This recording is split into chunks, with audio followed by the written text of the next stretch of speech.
নমস্কার। Geography education ফ্যামিলিতে জানাই সকলকে স্বাগত। আজকে তোমাদের ক্লাস 7-এর জিওগ্রাফির মডেল 1 কোশ্চেন পেপার সলভ করে দেখাবো। প্রথম কোশ্চেন, একের দাগের। ড্যাশ হলো একটি নবীন ভঙ্গিল পর্বতমালা, হিমালয়। ভারতের সিন্ধু গঙ্গা ব্রহ্মপুত্র সমভূমি হলো পলিগঠিত সমভূমির উদাহরণ।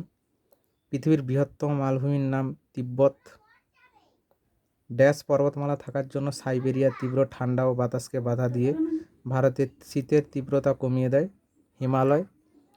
বেশিরভাগ মালভূমি অঞ্চল প্রচুর খনিজ সম্পদে সমৃদ্ধ, কোশি নদী গঙ্গা নদীর উপনদী।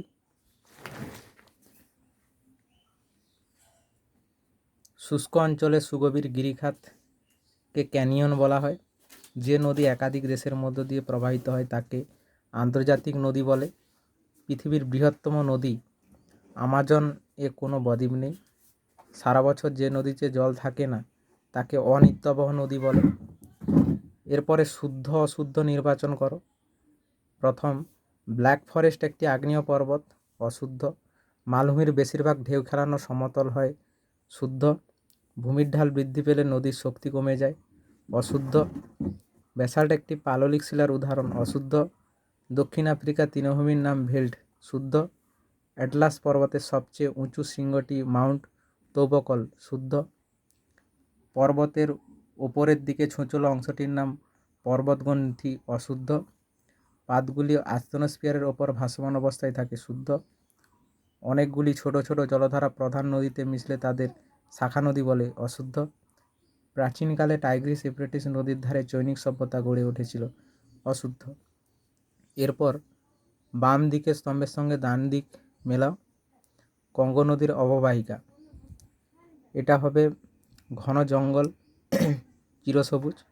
গ্রস্ত উপত্যকা, দুটি ফাটলের মধ্যবর্তী নিচু অংশ। নীলনদ, মোহনায় সুবিশাল বদ্বীপ। সাহারা, প্রায় বসতিহীন অঞ্চল। কিলিমাঞ্জারো, বরফে ঢাকা শৃঙ্গ। এরপর নিচের ছক থেকে ভৌগোলিক শব্দ খুঁজে বের করো। নদীর জল উপর থেকে নিচে ঝাঁপিয়ে পড়ে, জলপ্রপাত। নদীর দুধারে বন্যার সময় পলিজমে সৃষ্টি হয়, প্লাবনভূমি। শুষ্ক অঞ্চলে গভীর গিরিখাত, ক্যানিয়ন। যে নদীতে সারা বছর জল থাকে, নিত্যবহ।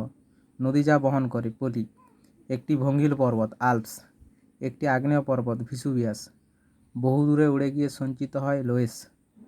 পৃথিবীর ছাদ, পামির। পামির মালভূমি। দক্ষিণ আমেরিকার ভঙ্গিল পর্বত, আন্দিজ। এরপরে যে বড় প্রশ্নগুলো রয়েছে তার পৃষ্ঠা নম্বরগুলো দেওয়া আছে। এই প্রথম হচ্ছে পর্বতবেষ্টিত মালভূমি ও ব্যবচ্ছিন্ন মালভূমি সৃষ্টির সম্পর্কে ছবি এঁকে ও উদাহরণ দিয়ে লেখো। রায়োম্যাটিনের 100 পেজে আছে। এরপরে যে প্রশ্নগুলো আছে সমস্ত প্রশ্নগুলো